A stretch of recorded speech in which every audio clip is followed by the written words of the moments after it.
watch your surroundings. I've got you on too. Anything more specific than that? No, watch your you drinks. said double up. Yeah, travel in pairs. Watch your drinks. What else? That was a big thing. Have fun, but be careful. Discipline.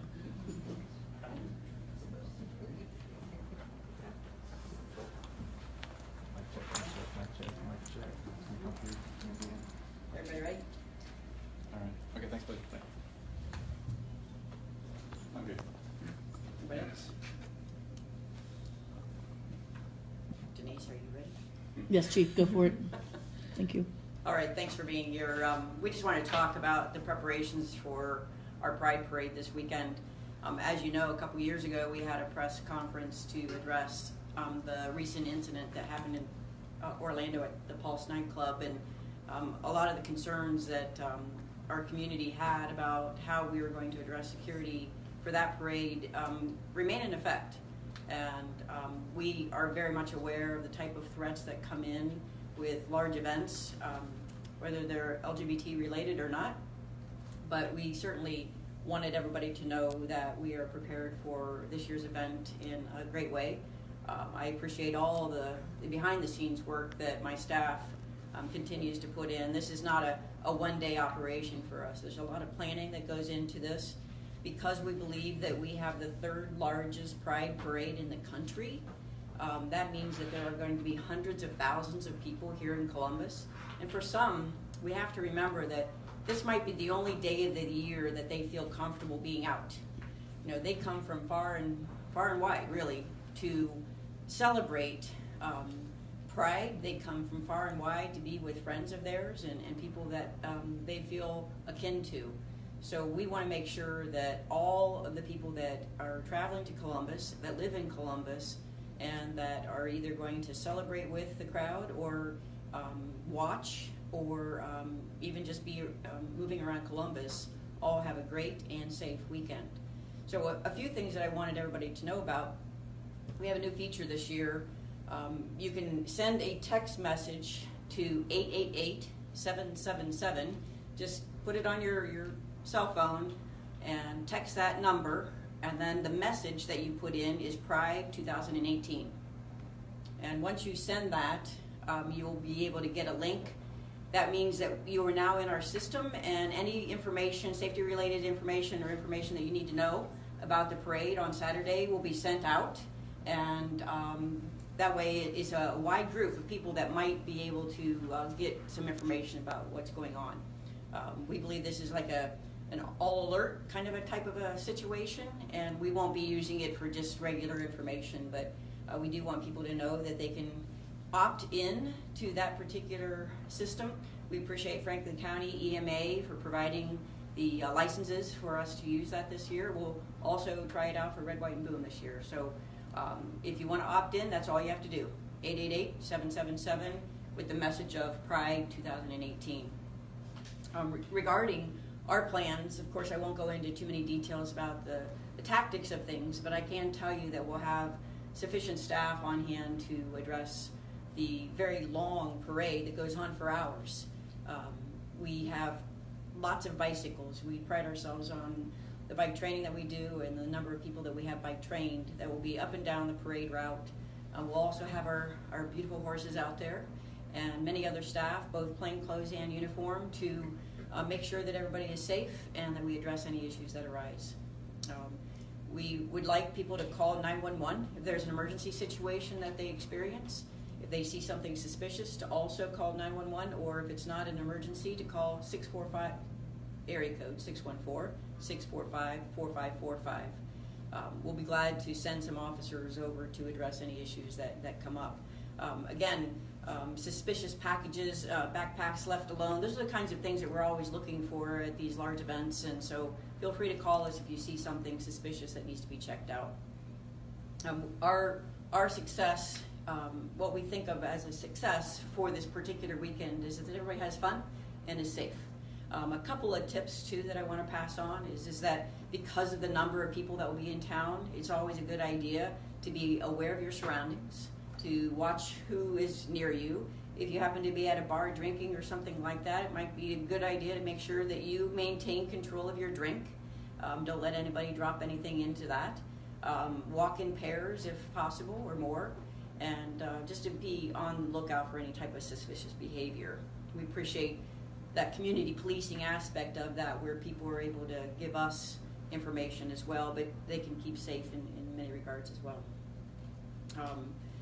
We have a representative from Stonewall. We are very happy to continue to work with our LGBT community and making sure that we have great partnerships with that. Homeland Security, we will have officers that will be out there in uniform. If you see one and you need something, feel free to wave them down. Be aware we'll also have officers in plain clothes that will be watching for any type of alerts and suspicious behavior. So feel free to give us a call, as I said before. I think at this point in time, I'm open for any questions that you might have. Last year there was an incident in which the parade was disrupted at the beginning, a couple of arrests made. Hearing any intel, I guess is the best word, hearing any intel or anything, or expecting anything like that this year? We have not heard any information that suggests that the parade will be interrupted.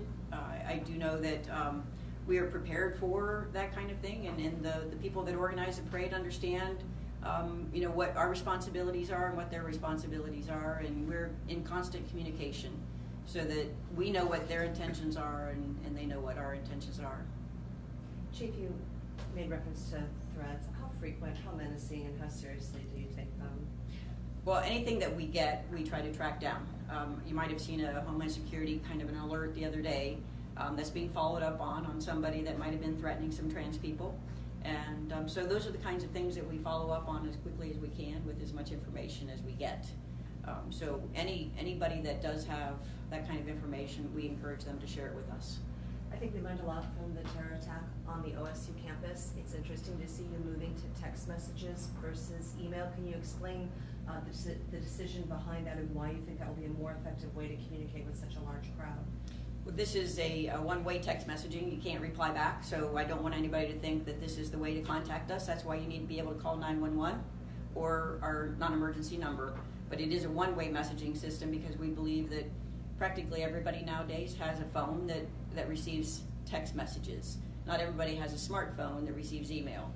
And so with that many people out and about moving, we think that texting a message out to them is a great way to stay in touch. Talk about all the businesses along the parade route and what those owners can do to aid you in terms of making sure that space in front of their storefront is target hardened. So, those that feel that it is necessary can keep their doors locked. They can, certainly post somebody by the door to let people know whether or not they're going to let them in to use perhaps a bathroom or something along those lines. Signage is good. Some of them may or may not choose to put some type of barricade up, either on their windows or not. We don't expect that kind of trouble. We've had this parade going on since the early 80s, and it has only grown and grown and grown, both in the way that the participants arrive, but the corporations and the businesses that participate and send their employees to be a part of it. Not only that, but it's the police response. We have learned over the years how to better respond, and at this point in time, this is one of the favorite events for our officers to participate in. They get so many people appreciative of their presence. They like getting the smiles back and the thank yous as they go up and down the route. What would you say to anybody who witnesses any acts of intolerance? What do you say to those people? I mean, probably the message is don't engage, right? Certainly, we don't want anybody taking matters into their own hands. The fact of the matter is that the First Amendment is very important to us. And if people want to peacefully protest, that's awesome. They have every right to do so, and we've been able to enable that without violence in the past and without any much trouble. We tell people to try to ignore it because, as you can see, with the hundreds of thousands of people that are here with smiles on their faces, there's very few people that are now holding up signs of hate or something else. So yes, it's best to just ignore it and move on. And if the protesters or somebody espousing hate does some type of criminal act, we'll take care of that. ahead. Black, Queer, and Intersectional Columbus is going to host an alternative festival. I'm just wondering what police involvement is going to be. Well, we don't plan any police involvement. They are having a private party on private property, so there's no reason for us to be there. As long as everything stays legal and we don't get any calls, and we don't plan to be there. Chief, I noticed at the Komen Race for the Cure, a lot of city utility trucks were utilized to protect intersections. Will we be seeing that? Will we be seeing rolling blockades as the parade is moving through the city? What are the plans to make sure no vehicles can reach the club?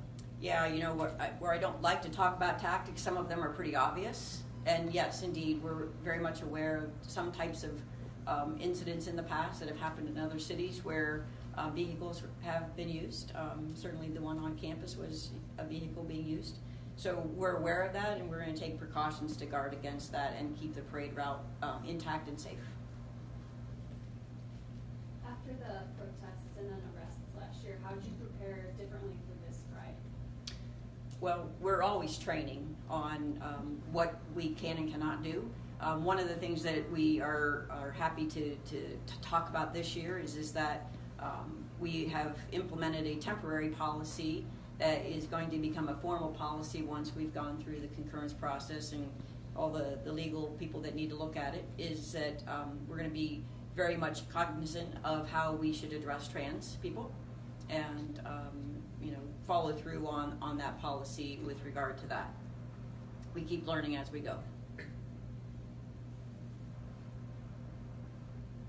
Anyone else? Do you have an exact number of officers that are going to be out? Just after the Lots. Okay. You'll see us everywhere. Deb from Stonewall, is there anything that you would like to add? No, just get up to the mic here. Just to echo the importance of a safe and happy event for everybody. Pride is meant to be celebrated, and that's what we're here to do as an organization, and we rely on our first responders to help keep events safe. So as the chief has been explaining, they're implementing that new text message alert system, and folks need to contact somebody with a radio or call the non-emergency number if they see something a little funny. But overall, we're looking forward to an enormous event and to celebrate all of our diversity. Can you estimate how many people you expect to attend? At least 500,000. It's been growing. I mean, it might be one of the largest annual events in the state of Ohio. So In the country. yeah, so with that large of an event, we need security as well. Can you speak to, it sounds like the mentality is it's always been a very safe and very fun event, and is that how people are approaching it? Or in the back of people's minds, is there concern that there could be an issue, someone could take things too far, protesters could is safety and security a concern for people who are attending, or are they just focused on this is going to be fun? I mean, poor Brutus was almost too scared to attend 2 years ago after Orlando. So, no, I feel very safe and excited for the event, but at the same time, just to keep ourselves aware of our surroundings and to make sure if some people in our community don't feel comfortable approaching police officers, and that we have to keep lines of communication open, because we want everybody to understand that we're here to protect everyone, even protesters.